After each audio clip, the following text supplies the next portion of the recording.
Live from WRAL News Headquarters in Raleigh, your number one source for local news. WRAL News, coverage you can count on. 2 shootings, 1 person dead, all within an hour in Raleigh. Hello, everyone. I'm Renee Chu. And I'm Jeff Hogan. Thanks for joining us. Both shootings happened on Sherman Avenue near Western Boulevard and Gorman Street. WRAL's Eric Miller has been speaking with neighbors and local businesses nearby this morning. And Eric joins us live. Now, this is really too close to home for a lot of them, Eric. Well, Jeff, too close to home and something they say has been happening far too often here in this neighborhood. You take a look right here. You can see more than 24 hours after this shooting happened, there's still crime scene tape wrapped around this pole here at the intersection of Clanton and Sherman Avenue. Now you take a look at this video. This is a look at this scene as police were investigating. This, of course, all starting actually late Saturday night, just a couple of minutes before midnight. Police saying a 22-year-old, George Cooper, was shot and killed here in this intersection. Now, less than an hour later and just 2 blocks away, that second shooting happened. Police saying a man there was rushed to the hospital with serious injuries. No name has been released in that case. Now, as we've been talking with businesses and neighbors in this area this morning, again, they say this is something that is happening far too frequently. In fact, a consistent issue has been shattered windows and damaged vehicles in parking lots around here, we're told, as a result of other shootings that have happened here in the last couple of months. Something this community is, of course, very, very concerned about. Now, at this point, no arrests have been made and no more word has been released from RPD on the circumstances of these shootings, how they might be connected. We'll keep digging for those answers, bringing those details as we get them. Jeff? Eric Miller live for us this noon in Raleigh with those details. Eric, thank you. Meantime, deputies in Moore County are investigating a head-on crash that seriously injured a man. A motorcycle and a car collided. Terrible wreck here just before 11 last night on NC 690 near McGill Road. According to Highway Patrol, the driver of the car was at fault. The motorcyclist was seriously injured and airlifted to a trauma center. No word on his condition or any charges in the case. Iran is under new leadership today after a deadly crash killed the country's president, Ibrahim Raisi, and 7 others. New video shows the rocky terrain covered in fog as search and recovery crews scoured the helicopter crash site. Raisi's death has raised questions about who will eventually succeed Iran's 85-year-old supreme leader, Ayatollah Ali Khamenei, the most powerful man in the country.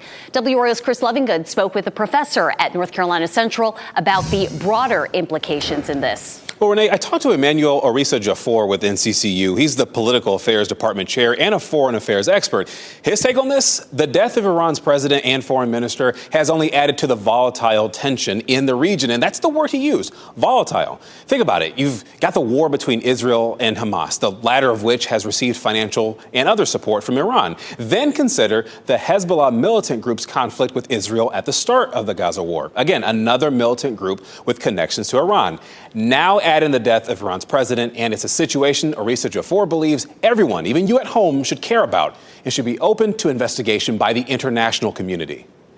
It's just that when you have this level of volatility in the region and things are happening where such as the crash of a president's plane or a helicopter, and with the volatility, there needs to be sensibility in their approach. A former official with Iran's government said the U.S. was, quote, one of the main culprits regarding the crash that killed Iran's president, citing sanctions in that regard. But Orisa Jaffor said it's too early to point blame right now. And again, doubled down on saying, for the sake of transparency, Iran should welcome other countries' investigation into this situation.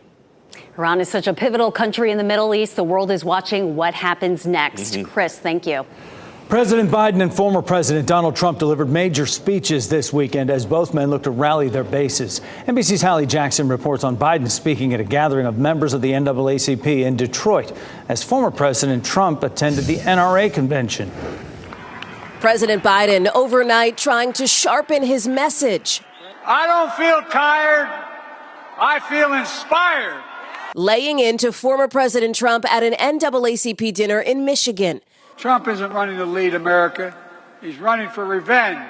President Biden attacking the former president for saying he'd pardon convicted January 6th participants. What do you think he would have done on January 6th if black Americans had stormed the Capitol. The speech, one of several stops Sunday aimed at shoring up support from black voters, a key constituency, with signs that backing's beginning to erode. Let's be clear, because of your vote, it's the only reason I'm standing here as President of the United States of America. The president also at Morehouse College in Atlanta for a commencement speech. A handful of students turning their backs, others wearing symbols of pro-Palestinian support as the president again calls for a stop to the fighting. It's a humanitarian crisis in Gaza. That's why I've called for an immediate ceasefire. Former President Trump also out and on attack over the weekend, criticizing President Biden as he accepted the NRA's endorsement in Dallas. They have a guy like crooked Joe Biden as president. If that were a Republican, he would have been given the electric chair. The former president appearing to allude to his 2020 election fraud lie, suggesting a win this fall would be like a third term.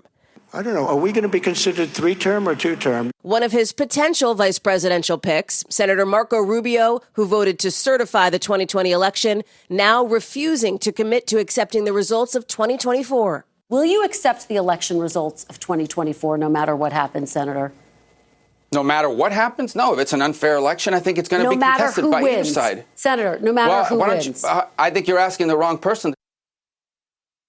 That was Hallie Jackson reporting. Former President Trump's one-time lawyer and fixer, Michael Cohen, is back on the stand today for more cross-examination in the former president's New York criminal trial. Cohen is the prosecution's final witness. It's unclear how many witnesses Trump's lawyers will call, if any. The judge said both sides should expect to deliver closing arguments next Tuesday after the Memorial Day holiday. Happening now in the WRAL Live Center, we're following some breaking news. The mother of Madeline Kojakari, you can see her here in an earlier court appearance in Charlotte. She pleaded guilty today to failure to report her disappearance. Madeline Kojakari has not been seen publicly since the evening of November 21st, 2022, when she was getting off her school bus in Cornelius. You see the video right there. Diana Kojakari originally pleaded not guilty, but today changed her plea, even though a judge told her she will likely be deported if she changed her plea. The 11-year-old at the time disappeared in November 2022, but Kojakari did not report her daughter's missing until December. We will continue to monitor this story for any new developments. Ken, thanks. Rod Brindamore is here to stay. The Carolina Hurricanes head coach signed a 5-year extension, keeping both him and his entire staff in place. That's despite all of the chatter over the last month surrounding the uncertainty of his future in Raleigh. The Canes legend says he couldn't envision doing this anywhere else. General Manager Don Waddell says this was always priority number one. You know, as everybody knows, Rod's been in this franchise for a long time as a player, assistant coach, head coach, and number one priority for us was to make sure that we got Rod taken care of. There's still that carrot out there for me to help this organization get to where we need to and help these guys that are in there that all want to do it too. So I don't know if I'm answering your question, but I know it's the right fit. And many Caniacs agree. The Hurricanes hired Brindamore as head coach in 2018. Since taking over, Brindamore has led the Canes to 6 straight playoff appearances and 2 appearances in the conference finals. Take a look at stocks this noon as we start the trading week here on our Monday. The Dow Jones Industrial Average up marginally. It was down earlier this morning, but up 19 points right now. S&P 500 is also up 15 points this noon. NASDAQ has taken a big jump, up 112 points. Keeping your family safe online is essential in the digital age. Today, there's an opportunity in Raleigh to make a game plan to teach your children about internet safety. WRAL's Kelsey Coffey explains why this is so important for parents and guardians. Starting a conversation with your kids about the scary incidents that can happen online may be difficult. That's why parents are invited to come here to Green Magnet Elementary School to get informed. Today, parents will learn about 3 specific areas of online safety: what dangers are out there, how to protect your child from them, and what to do if something goes wrong. Last week, we told you about parents going to Raleigh police. This after 3 10-year-olds said a man exposed himself to them online and threatened to shoot up a school. Data shows there's a disconnect between parents and kids when it comes to internet safety. A Microsoft survey shows 74% of teens reported experiencing an online risk. but only 62% of parents believe their teen had experienced that. The executive director of Safe Child NC says parents should give guidelines for what to do online. It's no different than given a bike or a toy or something else a child is going to interact with. There are instructions. The State Justice Department will be here to answer parents' questions tonight. That event starts today at 5:30. Kelsey Coffey, WRAL News in Raleigh. Next at noon, strong storms delivered hail and strong winds, even tornadoes across the country. How people are cleaning up amid extreme heat and power outages. Also, an intense chase with a dramatic ending. Why a North Carolina woman jumped off a bridge in Florida to get away from police. Plus, the International Criminal Court wants to arrest Israeli Prime Minister Benjamin Netanyahu and the leader of Hamas on war crimes. What this means for the U.S. Elizabeth. And we're in between systems right now. We have a low off the coast and another one sitting back to our north and west. I'll show you when we'll see more rain rolling into our area.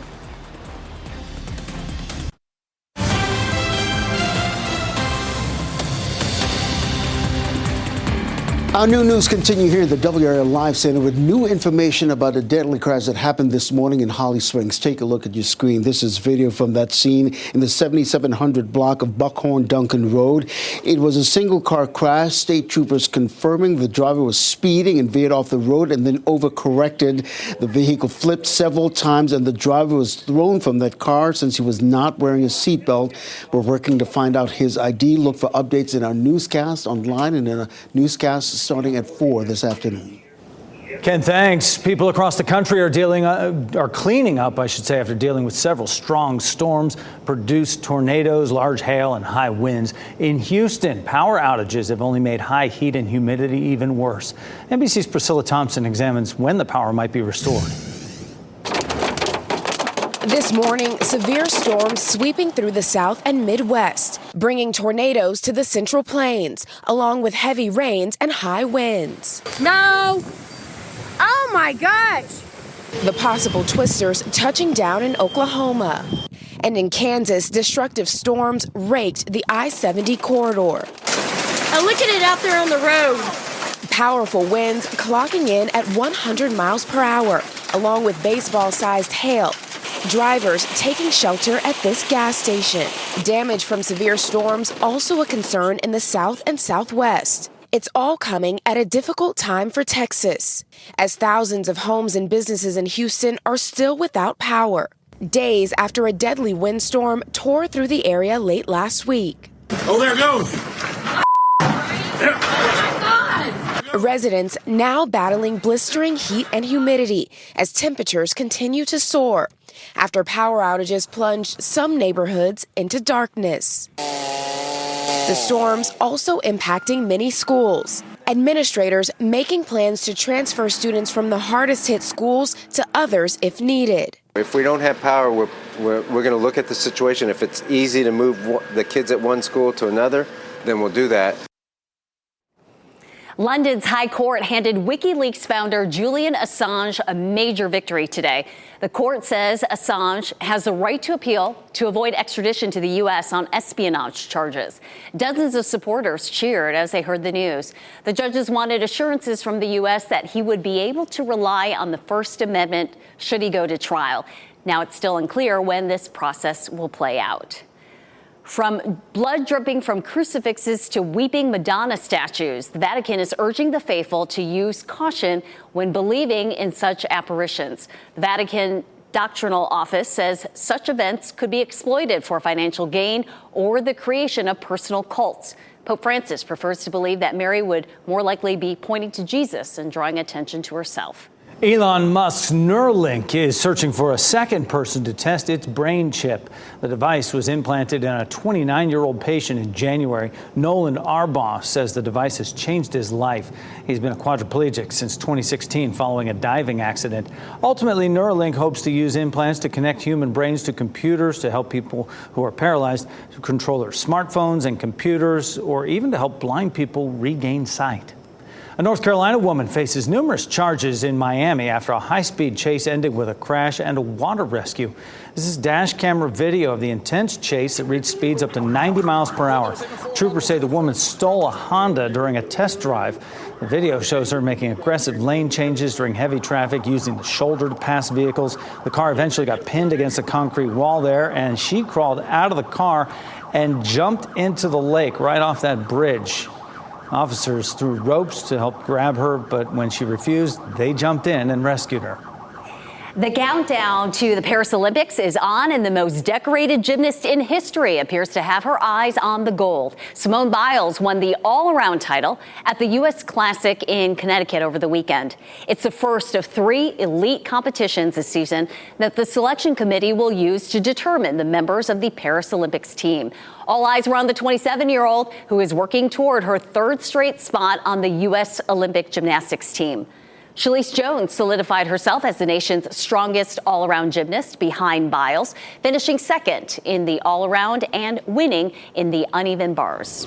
I'd like to introduce you to another Olympian with a very impressive background. I studied neurobiology and a minor in global health and health policy and a citation in French. Recently celebrated another graduation, getting her master's from the University of Texas. I just don't understand how she does it all. I believe that I can do anything that I set my mind to. Here comes Gabby Thomas, 21:59. That is a new world lead. You're going to be in front of millions of people in Paris. What do you hope they see in you? I hope they see a really hard worker, someone who's not afraid to go in the big arena and challenge themselves. Everything she does is fast. Can't wait to see her. The Paris Olympics begin July 26th on WRAL. And her studying French, that'll come in handy in Paris, right? A citation in French. Meteorologist Elizabeth Gardner in the on the WRAL weather patio, and still cloudy out there, but temperatures feeling comfortable. It really is. There's a little bit of a breeze out here. Our temperatures are in the 70s. It really feels fantastic.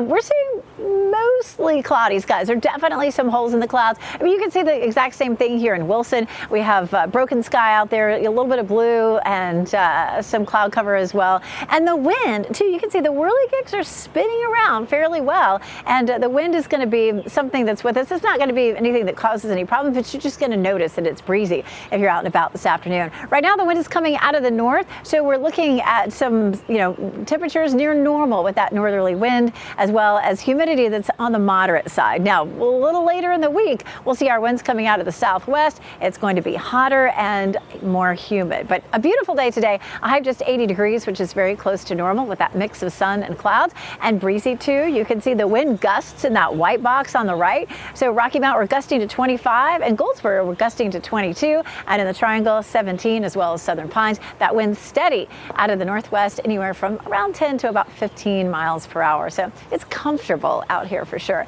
Take a look at our visible satellite. Now, this is the high resolution satellite, and you can see from Raleigh westward, we're much more clear. From Raleigh eastward, we've got a lot of cloud cover with holes in between, but you can see that flow coming out of the northeast. You can see that how the clouds are dropping down toward the south. So that's keeping things pretty comfortable for us. Let's check out those temperatures. Low to mid 70s right now. 74 in Southern Pines, at 70 in Rocky Mountain, and 72 up in Roxborough, 73 in the Triangle and down to the south. 80 degrees, our high today, 80 in Durham, 81 in Fayetteville, with a mix of sun and clouds and just a little bit of a breeze. Our humidity is sitting at tolerable at 61, but it's about to jump several notches over the next few days. As we shift that wind direction to southwesterly, it will make all the difference. So check out that muggy meter. Watch how it just climbs all the way Thursday, Friday, and Saturday up into tropical. So that's going to be a dew point in the 70s, and it will feel like July or August. So in the meantime,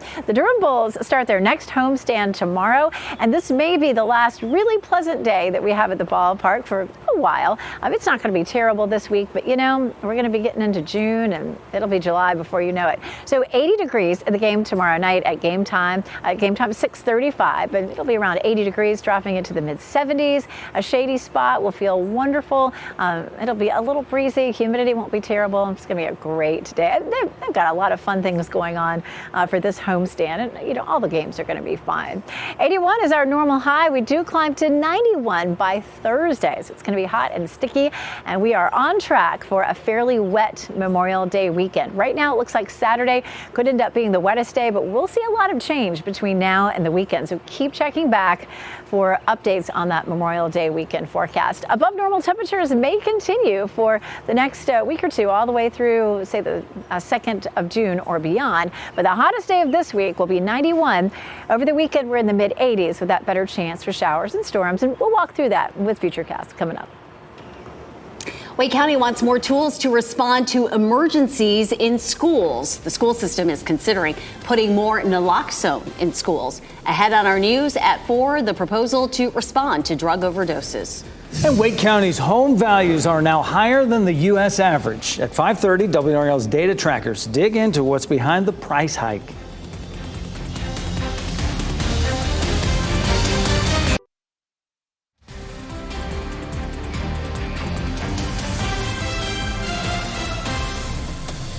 Gorgeous view right now as we welcome you back this noon. The WRAL tall tower camera, southeastern Wake County right there. A low deck of clouds, blue skies above it though. Gorgeous view as you watch WRAL News, available on Hulu and the WRAL app on your TV or streaming device.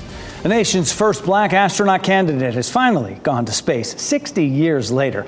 Ed Dwight went to the edge of space on Jeff Bezos' Blue Origin rocket on Sunday. Dwight was one of 6 passengers on the trip. He was selected by President John F. Kennedy back in 1961 to be an astronaut. He wasn't picked for that 1963 class. So now, 90 years old, he set the record for the oldest person ever to go to space. Everything you can think of. And I thought I really didn't need this in my life, but now I need it in my life. This is fabulous. Thank you so much. You never know what you don't need. This was Blue Origin's first crew launch in nearly 2 years, only the 7th time flying space tourists. He's so adorable. I love that he was still able to make history. An overwhelming majority of Americans don't consider themselves financially successful. A new survey finds living comfortably is the most cited goal Americans say they need to hit to feel successful, following being financially prepared for the future, never having to worry about money, and being debt-free. More than half of those who say they haven't reached a level of financial success say they need to make more money to do so. Airbnb says it would be very hard to mandate carbon monoxide detectors in all of its properties around the globe. The company pledged to have detectors in all of its properties by 2014, but has experienced 19 carbon monoxide poisonings in the last 10 years. The CEO says Airbnb would need to have a system to verify the detectors were put into place at residences around the world. Wake County homeowners may face higher taxes, but that's not all. After the break, we'll explain how you can weigh in on the proposed budget. Top figures in Israel and Hamas could face charges of war crimes and crimes against humanity. How an international court could place U.S. leaders in an unpleasant position. And here's a look at your winning lottery numbers. We'll be right back.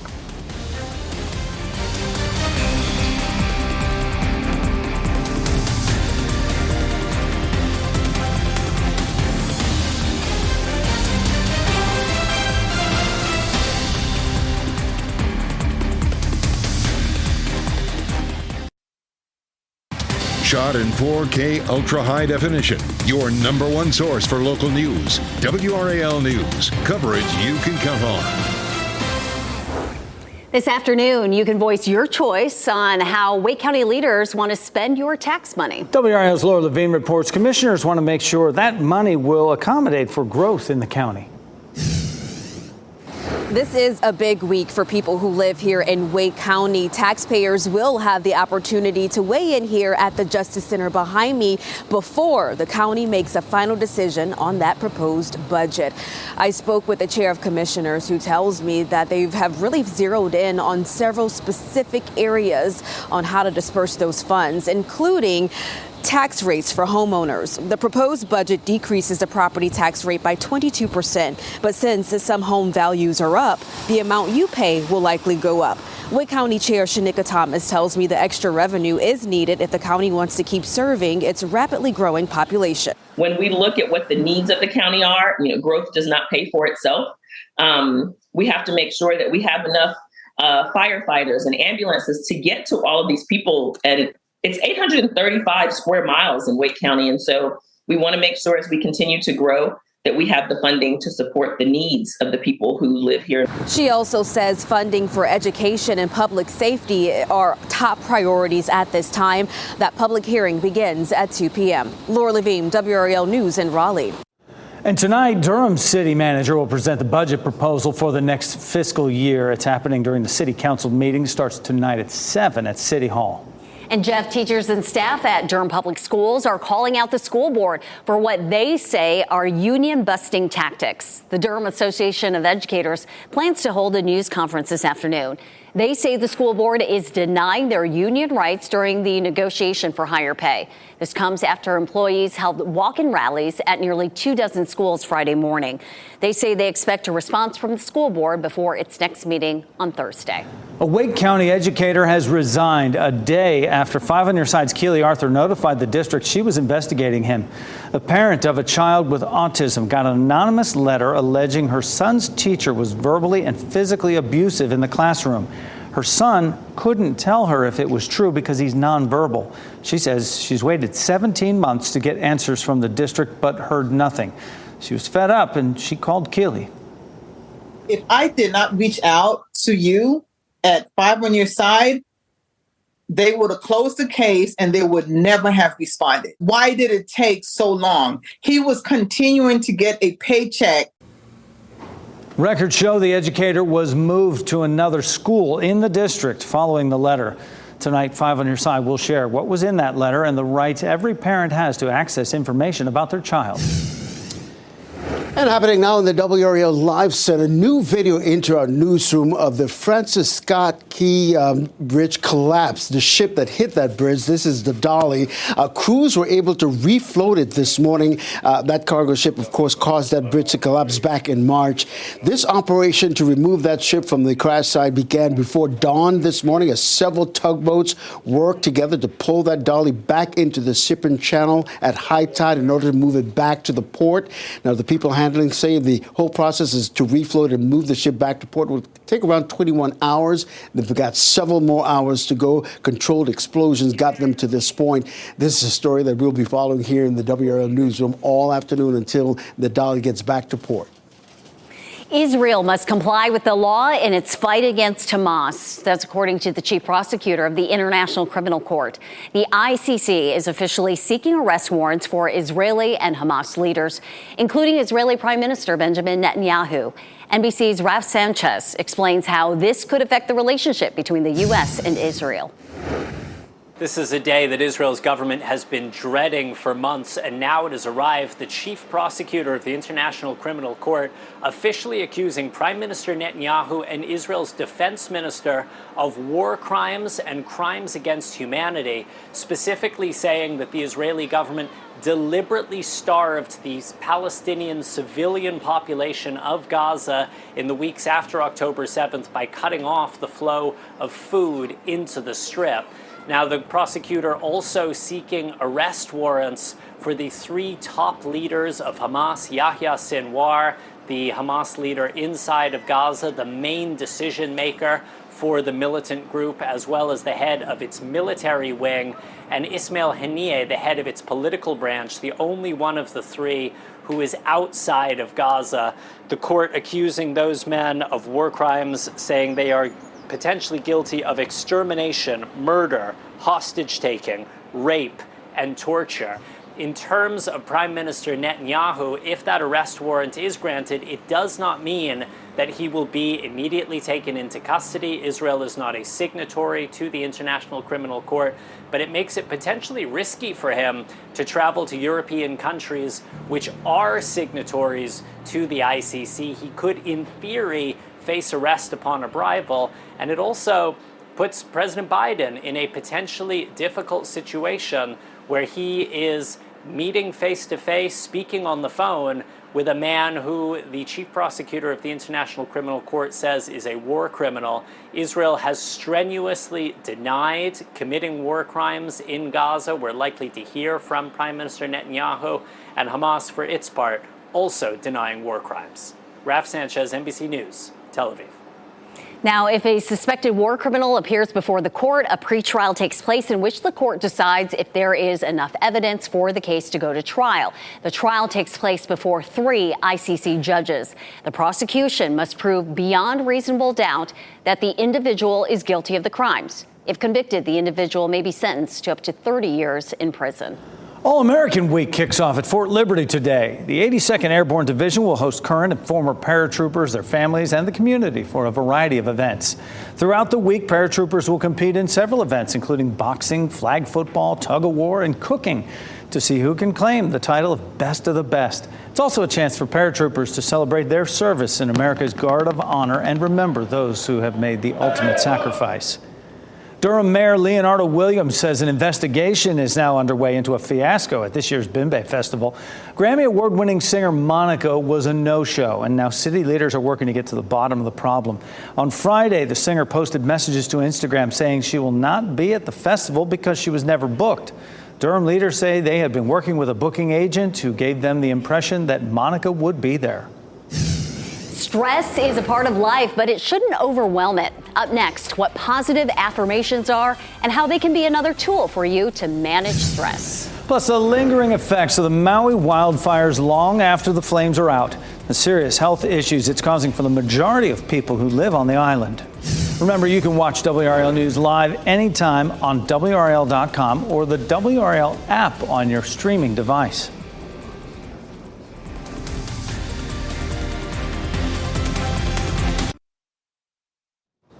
We're getting an indication of the effects last summer's wildfires are having on people who live in Maui. According to a new study from the University of Hawaii, about 74% of people have reported difficulty breathing, and about half have showed signs of compromised lung function. Experts hope to raise awareness for the dire need of more pulmonary health specialists on the island. The August 2023 wildfires were responsible for killing more than 100 people.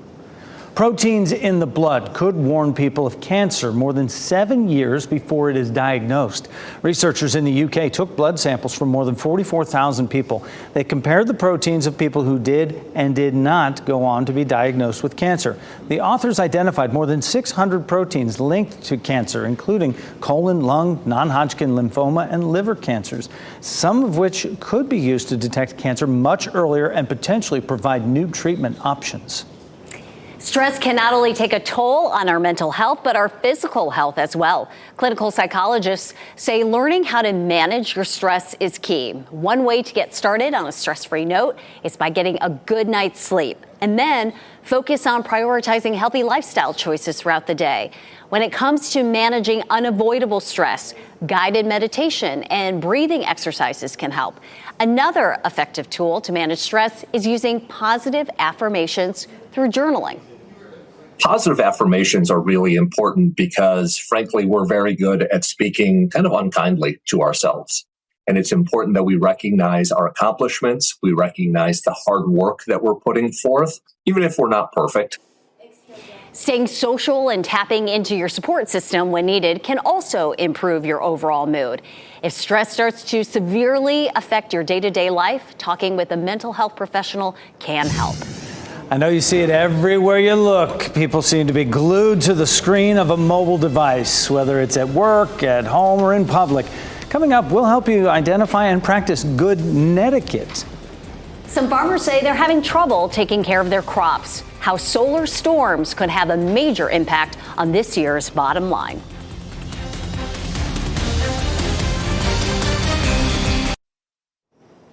Technology allows us to communicate and send messages instantly, but communications experts say it's important to use good manners when it comes to using our devices in our public and private lives.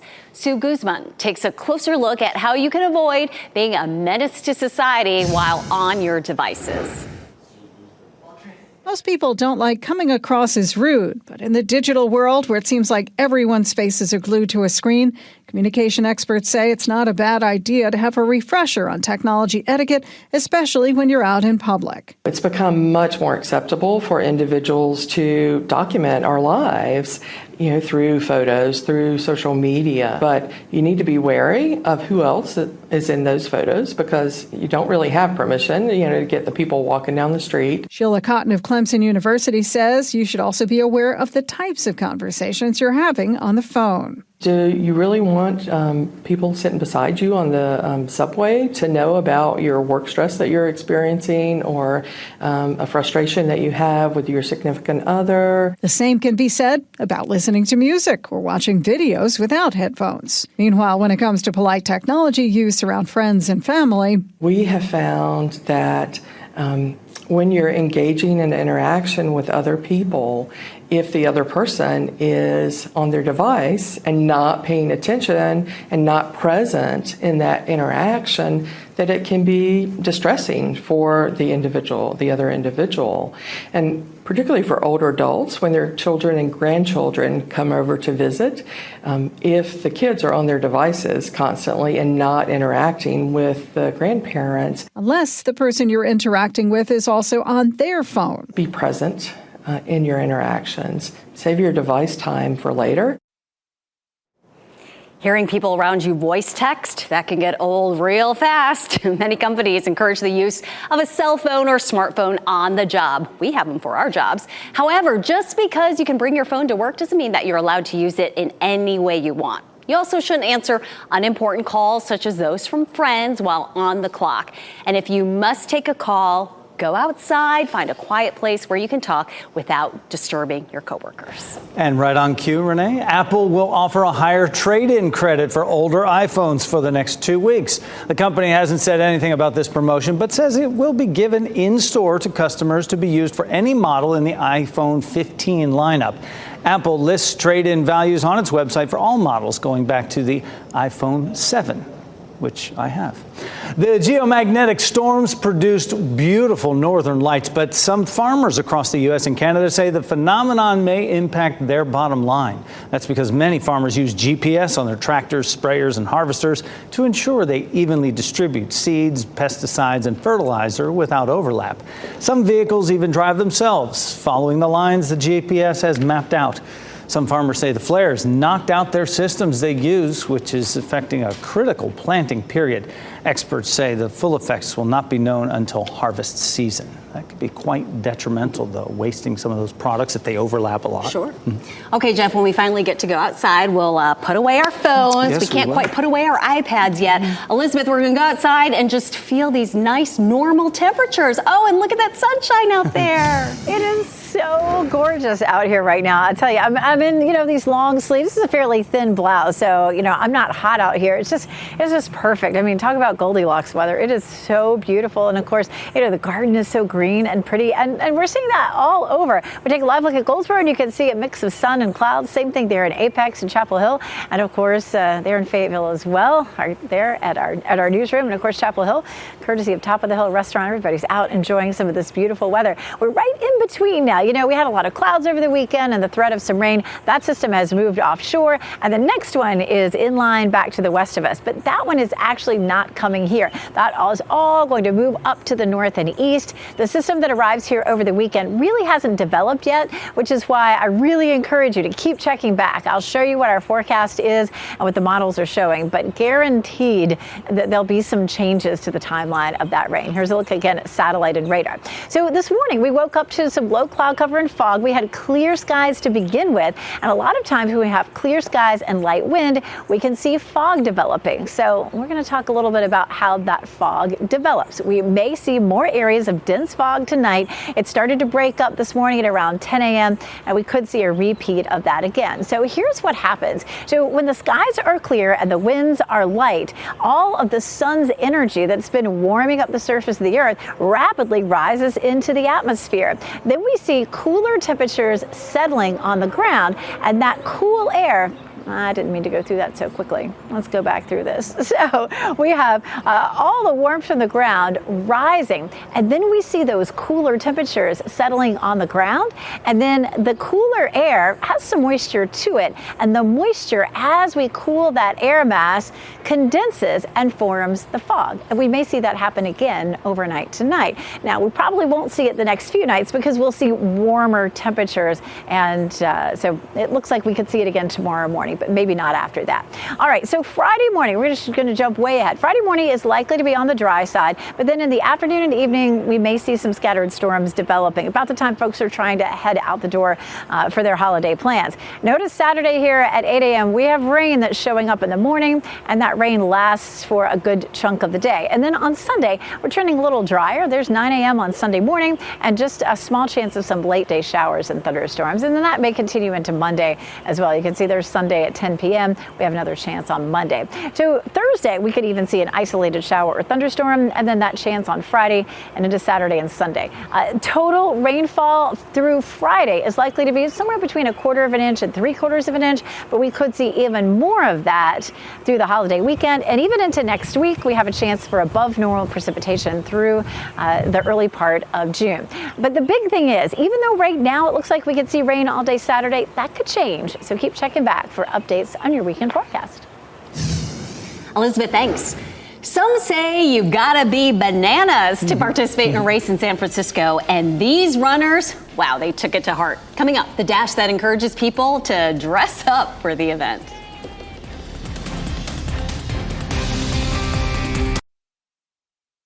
As we wrap things up, here's a look at a few of the headlines we're following today. Police are investigating 2 shootings near NC State's campus on Western Boulevard that happened just an hour apart. Officers found a man shot near Sherman Avenue and Clanton Street just before midnight Saturday night. Joris Cooper later died at the hospital. The second shooting happened an hour later, 2 blocks away near NC State's McKimmon Center. One person suffered serious injuries. Police have not determined whether the shootings were related. Taxpayers in Wake County will have a chance to weigh in before a final decision is made on the county's budget.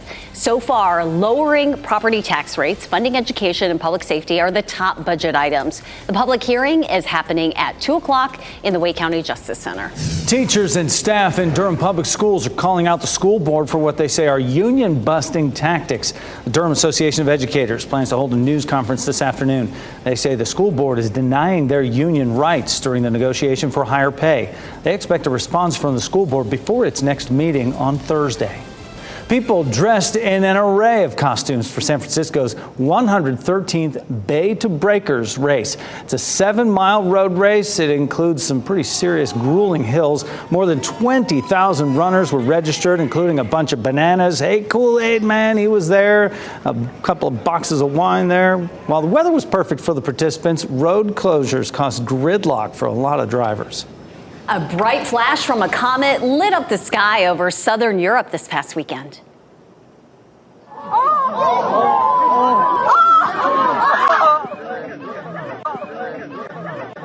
People in Spain and Portugal were treated to bright blue and green colors. Scientists say a projectile was plunging toward Earth at a remarkable speed, around 100,000 miles per hour, more than twice the rate of a typical asteroid. The fragment burned up over the Atlantic Ocean.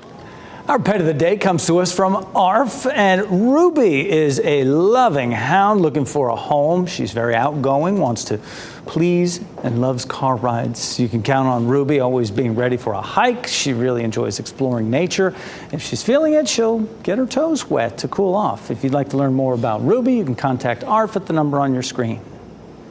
The Carolina Panthers hit the field for organized team activities, and WRAL's Pat Welter is there in Charlotte. Today at 4, hear from players and the brand new coach about the upcoming season. NBC News Daily is next on WRAL. Your next local news update in 30 minutes. You can get breaking news updates anytime with our WRAL News app. Have a great Monday.